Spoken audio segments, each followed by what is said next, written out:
Our top focus this news week. The Indian Air Force's MiG-21 Bison that is going to be phased out in September 2025. And we're now learning that the Tejas Mk-1A will replace the MiG-21 aircraft. Now, the MiG-21 Bison, India's first supersonic jet, a Cold War icon, and the Balakot-era warrior, has officially retired after 6 decades in the skies. Inducted back in 1963 and then upgraded to the Bison variant in the early 2000s. This aircraft, the MiG-21 Bison, this aircraft wasn't just a machine, it was pretty much history in motion. From dogfights to deterrence, from dominating the air to defending the homeland, the MiG-21 served with distinction, even shooting down a Pakistani F-16 in 2019. But like all things in life, age catches up even with legends. Often called the Flying Coffin for its safety record, the MiG-21 leaves behind both pride and pain, an indelible legacy of valor, sacrifice and evolution. And today, as India looks to the future with the Rafales and Tejas, it salutes the past with gratitude and honor. The MiG-21 Bison signing off after 60 years of soaring service. But several questions that now need to be answered as well. With me on the broadcast, Air Vice Marshal P.K. Srivastava, Defence Expert, and Group Captain V.N. Jha, Defence Expert and former IAF officer. Group Captain Jha, always a pleasure to have you with us. And of course, Air Marshal P.K. Srivastava is also with us on the broadcast. Air Marshal, let me quickly come to you. How do you look at the development? Have you looked at this as a welcomed step? Because we're constantly looking at the phasing out, which was already on the card for the last 60 years. We've been talking about it for the last 20 years. Finally, it's happened. How effective is now the Tejas going to be in replacing our MiG-21 Bison, the legend as we know it? So, Kabir, first of all, everyone retires. All of us, 2 of us sitting here. What we've heard, Marshal, is that the rank never retires. It's the officer that retires. The rank never retires. You rightly said the rank never retires, and in this case, the glory never retires. Yep. It was our first supersonic going at a speed of 2 Mach in times of 1963. You have to see the times. And at that time, it had one of those weaponries which were never expected. Later on, it acquired BVR capability too. And before it said goodbye to Indian Air Force, it got hold of F-16, which is touted as one of the greatest fighter aircraft available in the Western Hemisphere or their allies. So it is not a mean glory. It's a glory which will go along with it and shall be remembered. It also created or gave us a lot of fighter pilots, great fighter pilots, who then later on rose to become chiefs and all that. So it is one aircraft which has been the backbone. We had nearly 900 of them. And 900 is not a mean number. It's a very huge number. And that number was spread all across our borders, whether it's east, west, northeast, everywhere. So we really have a great memory of this. And people like us who have lived through the times, we are the ones who lived through its prime. So we really remember it as one of the things that we said, in case we ought to fight, or let's say intercept an aircraft, or go through for the cap sortie, or maybe we need a dogfight, we need this aircraft. So it was always there. Of course, in between, it became a nightmare to maintain because of the depleting status of spare parts, supply chains. Everyone has closed out. We were the only ones flying, and Air Force has a great, I would say, tenacity or the might of maintenance to fly such aircraft which remain airworthy. So it's taking good a toll time. on the resources, Now wasn't it, Air Vice Marshal? It was taking a little bit of a toll on the resources, and it was dubbed the Flying Coffin after several and various reports. It's not like, that word or verbiage, came out of nowhere. Group Captain, let me quickly come to you as well. Whilst, Air Vice Marshal was telling us about the legend and how this particular aircraft was the backbone of our Air Force, I think times are constantly changing. The General also spoke about with the Operation Sindoor that, with the advent of drone warfare, it's high time that we also now look at modern warfare and how we can bring the right kind of tools and technology to our, brave warriors on the border fronts. Now, once whilst we're comparing the Tejas with the MiG, can you help the viewers understand why the Tejas is more superior in today's time? And do exercise brevity. I've got a lot of questions to ask. Well, I'll try to have brevity, but I can't help it because I have worked in some system development of Tejas. So that is something different. I'm aware It's close to your of heart, many isn't it? It's close to your heart. Yes. Now, coming back to replacing MiG-21. Look, MiG-21 had a little torrid time in the 80s, a very torrid time, and thereafter the training motors had to be changed, and that was for a very good. Look, Kabir, in aircraft, in technology, it is always good to have a glance or the experience of the past and look for the future. As you mentioned, today the drones, the UAVs are taking the front seats in the combat, and it is going to be there. You will see that the fifth generation aircraft doesn't remain in the service for very long. These aircrafts are going to be either modified or phased out, and the sixth generation aircraft, which will be having a swarm of drones or the UAVs in front of that for the different jobs, handling maybe dozens of drones or UAVs in front of it, a single aircraft is going to be the order of the day in the coming decade or maybe years, I can say. So that is going to be there. Now coming back to Tejas. Look, Tejas gives you all those things what MiG-21 had, except the size and the radius of action. It is almost about say 1.8 or 2 Mach of the speed. It gives you just about 500 odd kilometers of the radius of action. But it is AAR, air-to-air refueling capability is there in that. It can perform with the very best of the requirements of the Indian frontiers as on today. So it has got the ferry range of about 2,000 kilometers, you can say. So it gives you everything, and the best is that the avionics is 4.5 generation. What avionics will go in the fifth generation aircraft That's right. is already here in the LCA. So as and when you go for the AMCA, these avionics are already there, which can go as such for the retrofit or the front fit into the AMCA. So that is the type of development that is happening. And as we are talking here on with you here on the camera, ADA must be going with the full throttle in putting the updates, the newer concepts that has come into the avionics. So it is our avionics, which is already 4.5 generation. It is leaping forward at phenomenal speed. So that is the capability that the LCA will be having. And remember, enemy always takes the advantage of the familiarity with the aircraft.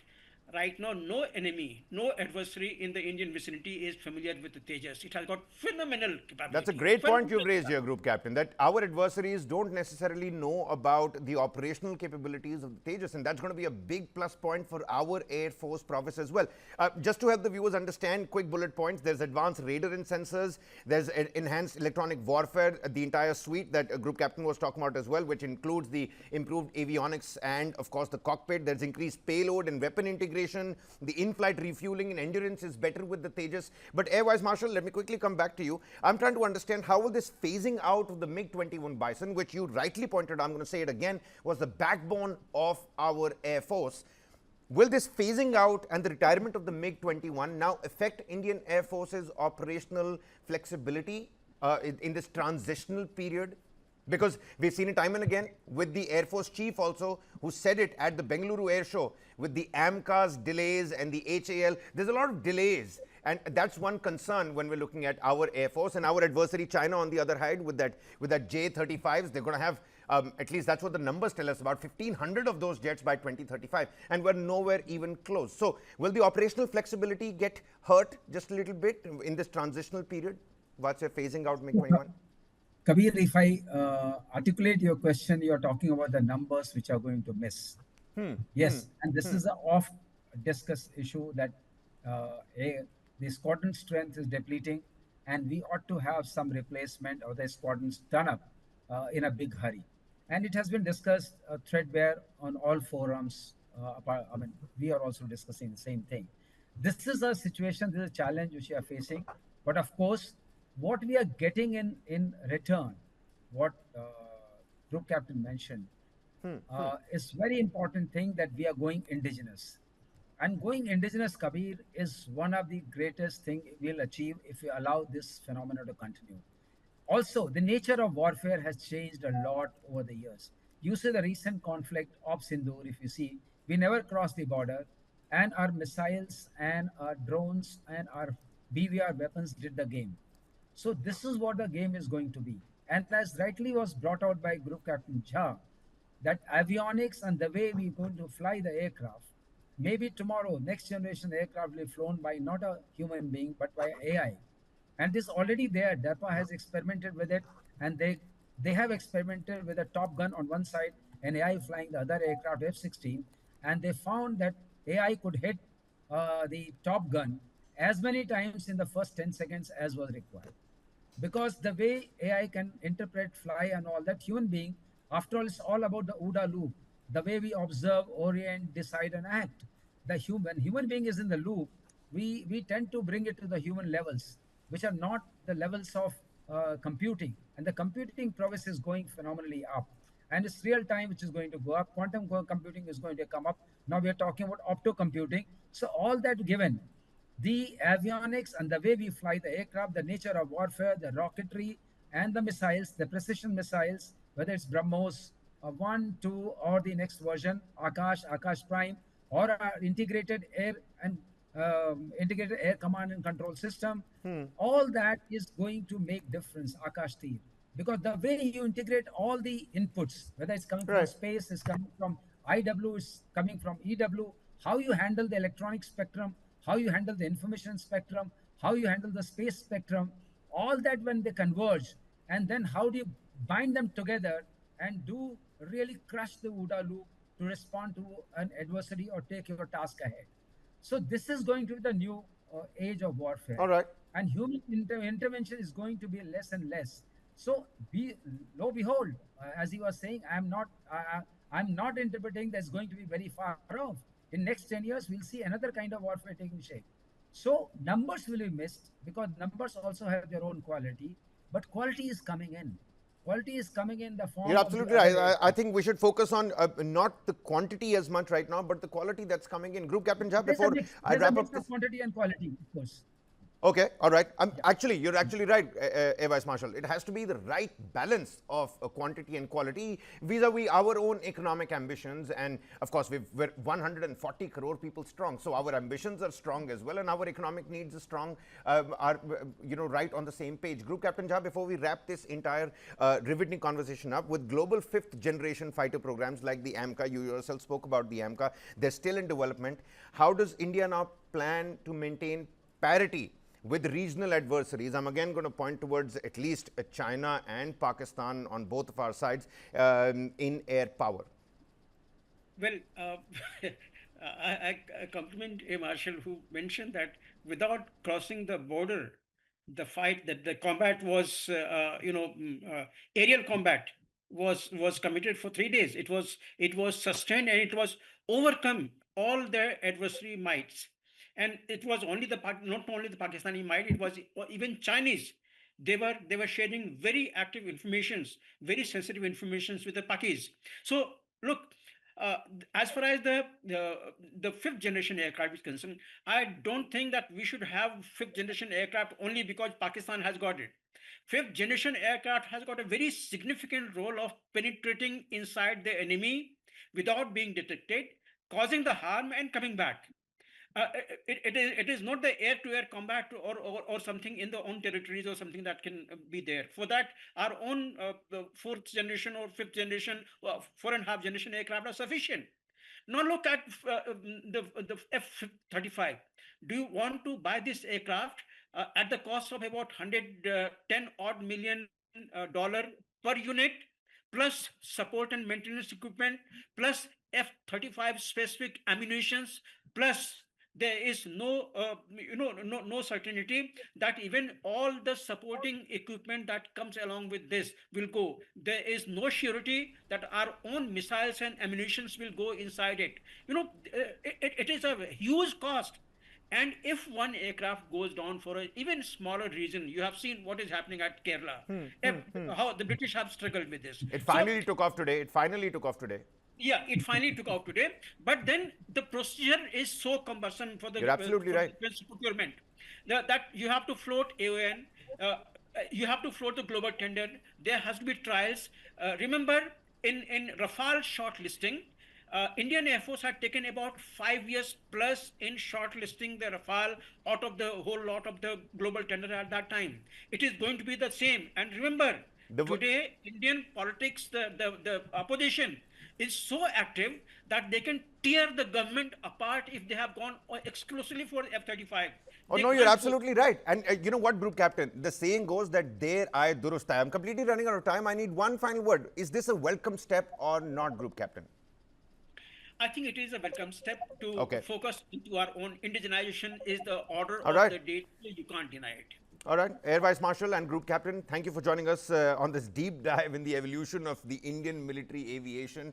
The MiG-21 Bison is going to be phased out by September 2025. Say hello to Tejas, but 60 long years of service, a big salute to the MiG-21 Bison. And on that note, Group Captain Jha and Air Marshal Srivastav, many thanks for joining us here on the broadcast.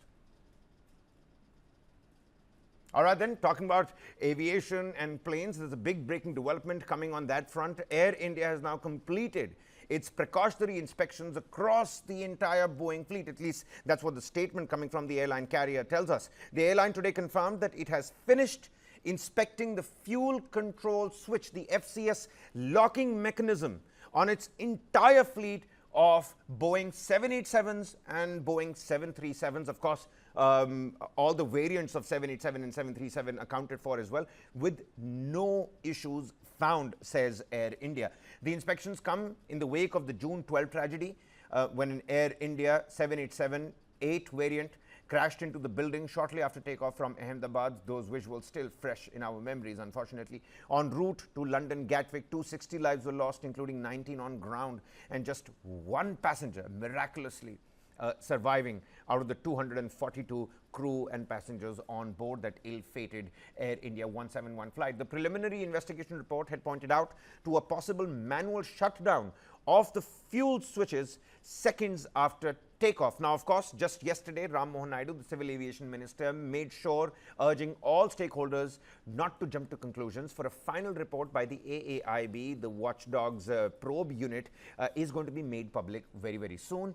But the suspected trigger behind the catastrophic crash was supposedly the fuel control switch, and the one that you can see on your screens as well. Now, Air India says that it's carried out a precautionary check of all its 787 and 737 variants, and there seems to be no problem in those fuel switches. Air India says that it had voluntarily begun inspections of all the relevant aircraft on July 12th itself, ahead of the official order issued by the DGCA. This was the compliance order pushed forth by the Directorate General of Civil Aviation, the Civil Aviation Watchdog, asking all the airline carriers with the respective Boeing models in that particular fleet to carry out a proper inspection and check in tandem with the compliance order and prerequisites that it had put forth. Air India now saying that we had begun with our voluntary inspections even before that compliance order came through by the DGC. A spokesperson meanwhile said that the airline has completed the checks within the deadline. It has reported no faults and conveyed the same to the regulators. Now, the safety checks were extended to aircraft operated by Air India Express as well. The airline reiterated its commitment to ensuring the highest standard of safety for passengers and crew. But then again, at this point in time, debris of the ill-fated plane that you can still see, the memory is still fresh. And only yesterday, 3 fresh cases, 2 of them again Air India, where 3 tires burst whilst landing on the Mumbai airport, the entire aircraft veering off into the unpaved way, the runway got damaged, so did the engine's nacelle and the wing flap. It was a major tragedy that got averted. Another Air India flight had to abort its takeoff whilst it was on runway. So technical snags coming in quick and fast, whereas Air India at this point in time saying there seems to be no problem with the fuel control switches. They've completed their precautionary checks on that particular front even before the DGCA compliance order had come through.